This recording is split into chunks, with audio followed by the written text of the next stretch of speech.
रोज रोज पोहे, उपमा, उपीट खाऊन कंटाळा आला असेल, इडली, सुशीला बनवून खा, छान लागतात। मी ज्याप्रमाणे बनवते ना सुशीला त्याचप्रमाणे तुम्ही बनवून बघा, पटकन होणारी रेसिपी आहे।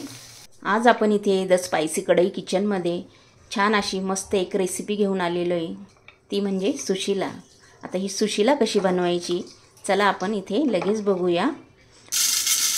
इथे सर्वात आधी आपण हे जे मुरमुरे आहे ना ते धुवून घेणार आहोत, स्वच्छ नीट करून घेतलेले। आता हे आपण धुवून घेऊया। इथे आपण गॅस चालू केला, कढई ठेवलेली, त्याच्यामध्ये एक पळी भरून इथे तेल ॲड केलेलं आहे।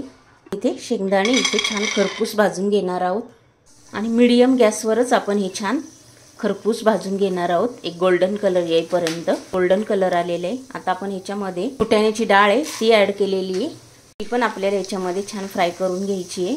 अर्धा चमचा जिरे टाकून घेतलेले आहे, मोहरी टाकून घेतलेली आहे, इथे हिरवी मिरची ॲड केलेली आहे, कढीपत्ता पण ॲड केला, अशी कोथिंबीर पण टाकून घेतलेली आहे, लगेच एक कांदा ॲड केलेला आहे। पण आता ह्याच्यामध्ये आपण छान फ्राय करून घ्यायचं आहे, हलका एक कलर चेंज होईपर्यंत। हे बघा, हे सर्व असं छान मिक्स करून घ्यायचं आहे। जर आपण आधीच तेलामध्ये कांदा, ती डाळ फुटाण्याची, जिरे, मोहरी हे सर्व टाकतानाच आपण शेंगदाणे टाकले ना की ते मऊ होतात, खाताना असे ते चेंबट लागतात, मऊ होतात ते एकदम, म्हणून आधी खरपूस भाजून घ्यायची।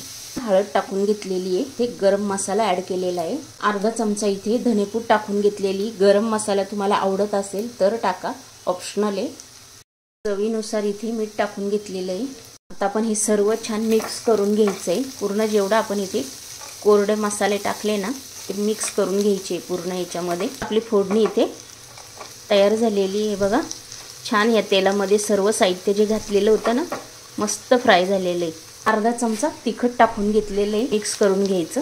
आता आपण इथे जे मुरमुरे भिजवून घेतले होते ते इथे ॲड करून घेणार आहोत, मिक्स करून घेऊया। ही सुशीला रेसिपी माझ्या मुलांना तर प्रचंड आवडते।